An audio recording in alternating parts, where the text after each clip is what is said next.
Hello, स्वागत आहे सगळ्यांचं आपलं पुन्हा एका नवीन मिनी व्लॉगमध्ये। तर आज आहे सोमवार आणि हे कालचेच कपडे होते जे की रात्रभर मशीनमध्ये पडून होते धुतल्यानंतर, कारण संध्याकाळ झाली होती त्यांना धुताना आणि रात्री कपडे बाहेर ठेवत नाही म्हणून मी त्यांना मशीनमध्येच ठेवले होते। आणि आता सकाळी उठल्यानंतर सगळ्यात पहिलं तेच काम केलं की ते कपडे कालचे मात्र वाळत घातले। आणि हा असा काहीसा व्यवस्था जो की मी प्रत्येक व्हिडिओत दाखवते, पण तरीसुद्धा मला दाखवावंसं वाटतं। खूप छान वाटतं सकाळी सकाळी घरात आणि स्पेशली बाहेर बाल्कनीत गेल्यानंतर। आणि आजची इथे आधीचं टिफिन वगैरे सगळं आवरून झाल्यानंतर ही माझी देवपूजा झालेली आहे। आणि जे काही मार्गशीर्ष महिन्यातले गुरुवार असतात तर त्यांची आपण पूजा केलेली असते। तर त्या पूजेचं नारळ जे काही कलशाचं नारळ असतं तर त्याचं मी काय करते हे मी फुल व्हिडिओमध्ये सांगितलं आहे, तर त्यासाठी फुल व्हिडिओ नक्की बघा।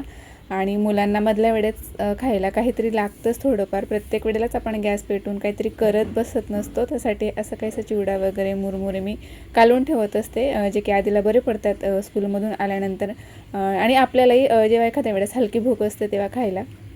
तर आज घरातली कामं सोडून इतरच सगळी कामं होत होती, त्यामुळे घरातल्या कामांना थोडं लेट झालं होतं आणि मला एका ठिकाणी बाहेरही जायचं होतं। तर जसंच घरातून बाहेर पाय काढायचा प्रयत्न करत होती तर सारखं काही ना काही काम मला आठवत होतं।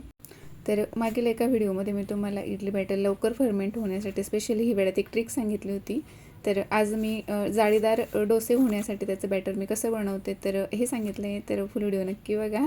आणि हे एक काम असं असतं की किती जरी कंटाळा आला तरी ते टाळता येत नाही, ते करावंच लागतं। आणि स्पेशली मला तर खूप जास्त ह्या कामाचा कंटाळा आहे, पण हे कालपासून आणून होतं गॅलरीत पडलेलं।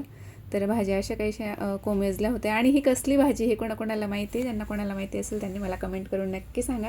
तर ह्याच भाजीचं मी संध्याकाळी पिठलं बनवणार आहे, तर त्याची रेसिपी तुम्हाला फुल व्हिडिओमध्ये बघायला भेटेल। आणि फायनली मी निघाली होती, मला जे काही काम करायचं होतं त्यासाठी, पण शेवटी काम झालंच नव्हतं। आणि असं काहीसं छान असं पिठलं भाकरीचा बेत होता संध्याकाळच्या जेवणात।